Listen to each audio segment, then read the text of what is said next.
Welcome back to Freedom Fridays. In this episode of Freedom Fridays, we're continuing our study of God the Father, and we're going to take a look at His role as the creator of the earth, of everything that there is. So we're going to take a look at two different things here. First, we're going to take a look at the biblical model of creation, and then we're going to take a look at some of the what we call false views and why we believe that they are false views of creation. So first of all, as we always do on this podcast, we're going to start with the scriptures. And so we start with the biblical model of creation. The biblical model can be found in Genesis chapter 1, where it says, "In the beginning, God created the heavens and the earth. The earth was formless and void, and darkness was over the surface of the deep, and the Spirit of God was moving over the surface of the waters. Then God said, 'Let there be light.'" And we have that throughout each day. We have "let there be light." We have in verse 5, "And there was evening and there was morning one day." Verse 6, God said, "Let there be an expanse in the midst of the waters. Let it separate the waters from the waters." If we go down to verse 8, "And there was evening and there was morning a second day." In verse 9, we talk about God bringing the waters together. We've got dry land, we've got seas, we've got vegetation. So we've got plants. On verse in verse 13, it says that in evening there was evening and there was morning a third day. So on the third day. Now in verse 14, it says, "Let there be lights in the expanse of the heavens." So we've got the sun, the moon, the stars. And then verse 19, "There was evening and there was morning a fourth day." Verse 20, "Then God said, 'Let the waters teem with swarms of living creatures.'" And verse 23, "There was evening and there was morning a fifth day." So on the fifth day, you've got all your birds as well as your sea creatures. And then verse 24, "Then God said, 'Let the earth bring forth creatures after their kind,' etc., etc." Down verse 25, God made the beasts of the earth after their kind. And then he goes down and verse 26, "Let us make man in our image, according to our likeness. Let them rule over the fish of the sea and over, etc., etc."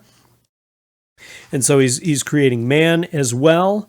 And then verse 31, God saw that all that he had made in beginning, and behold, it was very good. And there was evening and there was morning the sixth day. So on the sixth day, you've got all your land creatures, bugs, people, and so forth. Chapter 2, verse 1, "Thus the heavens and the earth were completed, and all their hosts. By the seventh day," verse 2, "God completed his work which he had done, and he rested on the seventh day from all his work which he had done." And so the biblical model is that God created everything that exists and or has existed in 6 literal consecutive 24-hour days out of nothing. Sometimes you'll hear people say he created it ex nihilo. That means out of nothing. And you say, well, how do you know that that's 6 literal consecutive 24-hour days? Well, we're not going to go into the study of creation today. We're studying God's character as a creator. But I'd like you to take a look at a couple of things. Exodus 16 and verse 26.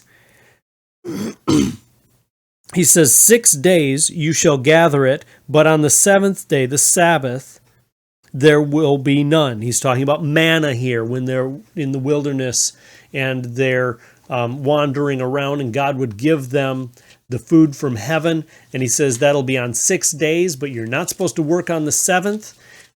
So there will be no manna. You say, well, what does that have to do with creation? We're getting there. In chapter 20 and verse 9, it says, verse 8 says, "Remember the Sabbath to keep it holy." Verse 9, 6 days you shall labor and do all your work, but the 7th day is a Sabbath to the Lord your God. In it you shall not do any work, you or your son or your daughter, your male or your female servant, or your cattle or your sojourner who stays with you. And here is why. Here's the very next verse, verse 11, is why God set up the week for us, the work week, in 6 days, seventh day to rest. Verse 11, for in 6 days the Lord made the heavens and the earth, the sea, and all that is in them, and rested on the seventh day. Therefore the Lord blessed the Sabbath day and made it holy. And before you think, well, this is somebody's interpretation of what God did, no, this is in the Ten Commandments, written by the finger of God on the tablets given to Moses. And then later, after he broke them, Moses went back up, had to chisel them himself on the tablets while God spoke it. So this is straight from God.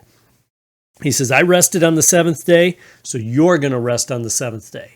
And if it were anything other than 24-hour days that he's talking about, well, then we wouldn't rest on the seventh day. We would rest on the seventh year, or 7,000th year, or the 7,000,000th year. So it doesn't make any sense. So God created everything according to the Bible, everything that exists or has existed, in 6 literal consecutive 24-hour days out of nothing. Secondly, the present world that we live in is a result of the creation. The fall, the flood, and other global and local catastrophes. So when we look around us, the present world that we live in, when we see things around us, this is a result of creation. But it's not only a result of creation, it's also a result of the fall, which brought, of course, around thorns and thistles and all the things that we see there. The flood, which had a drastic effect because it was a global event, and other global and local catastrophes that have happened since then have had an effect on what we see around us. When we look at how God created the earth, he created the earth fully functional and mature. So there is an appearance of age in creation. When he created Adam, he didn't create him as a baby to be brought up and then grow and grow and grow and grow. He created him to look like a full-grown man, even though he was only a few minutes or a few hours old, maybe a few days, depending on when you're talking about in creation. And so he created things to be fully functional and mature. If he had created Adam as a baby, who would tend to the baby's needs? And so the same thing with trees, fully functional trees. Here's your answer for what came first, the chicken and the egg. Well, obviously it was the chicken, because God created the chicken, and who would lay on the egg and keep it? There is an answer to that question then. So now let's take a look at the failure of some false views. The first false view we're going to take a look at the failures of some of the failures of is the theory of evolution. And we use the word theory because that's how it's defined, although it's not really a scientific theory, because a scientific theory must be repeatable and testable, and clearly historical events are not repeatable and testable. And so the major secular view of today is that the earth formed gradually over millions of years by chance and progression. That's the theory of evolution. And that maybe there was a bang somewhere in the millions and billions and whatever years ago. This view has many, many, many, many flaws to it. Too numerable for this discussion, and we'll take that on. We have taken some of that on in the past, and maybe we'll take that on more in the future, including, here's some of the flaws that it has. The second law of thermodynamics, everything goes from order to chaos, not chaos to order, completely conflicts with the theory of evolution. And that's a scientific law. The way that fossils are formed completely conflicts with evolution. Fossils are not formed by getting gradually covered up over time. They're caused by mostly water and pressure, and they're created rather rapidly. Also, when we look at the geological strata, like in the canyons and such, those things, when we look at like Mount St. Helens, they're formed almost instantly by water separation. Let's take a look at another false view, and that's the theory of theistic evolution, or that God somehow used evolution to create the earth that we see. This so-called theory is really a contradiction in terms and logic. For the theory of evolution and the biblical account of creation are diametrically opposed to each other. The whole purpose behind the theory of evolution was to try and somehow explain what is today without having to go back and say God did it. That's the reason for evolution. It's more of a humanistic view, so that you don't have to view it with God. And you look at the order of the events in creation, they completely contrast with the order of evolution. There is no way to marry the two.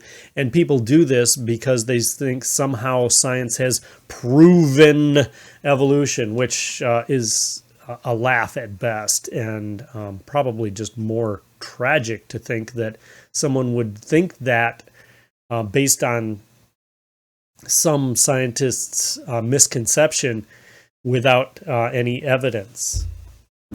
So evolution is not a proven fact at all. The next one is the gap theory. Now, the gap theory states that there were large time gaps between the recorded days of creation, between day 1, day 2, day 2, day 3, day 3, day 4, etc., that there were large time gaps, therefore accommodating scientific discoveries, because they believe that, well, these scientific discoveries must be fact. How the scientists see them must be fact, and interpret them must be fact. So we must fit the Bible to match that. And so someone has said, well, maybe there's a gap. It says in Peter's writings that a day is like 1,000 years with the Lord, and 1,000 years is like a day, which, by the way, completely is taken out of context. Because that isn't what he's not talking about creation there. He's talking about that God is not slow concerning his promises, but he is gracious and patient. It's not talking about how he's slow in creation. So first of all, it should be noted that we do not interpret the Bible according to what scientists find or think up in their own minds. We interpret science according to what God's Word says, because God's Word is our ultimate authority, not science. If there is any so-called contradiction, the truth lies with the Scriptures, and science is either wrong or misinterpreted. It's not the other way around. It's not that we misinterpret the Bible, it's that science is misinterpreted. And we've seen that over and over and over and over again. Science at one time said the world was flat, when the Scriptures clearly talk about the circle of the earth. And so science was wrong, the Scriptures are right. Secondly, it should be noted that if these gaps were truly there, and subsequently then, if there's 1,000,000 years or 1,000 years in between each day, then there's death in between each day, and death is no longer the punishment of sin, then the Bible and the whole purpose behind salvation and the whole need for salvation is annulled and negated. And so then there's no even reason for the Bible if that were the case. So we've got to take these things, instead of just seeing, oh, hey, that looks good on the surface. We've got to look deeper and say, hey, where does this ultimately take me? Because there is no way that can fit with the narrative of the Bible. So thank you for tuning in for this week of Freedom Fridays. And next week, we're going to finish up our discussion on the nature of God the Father. And we'll see you next week on Freedom Fridays.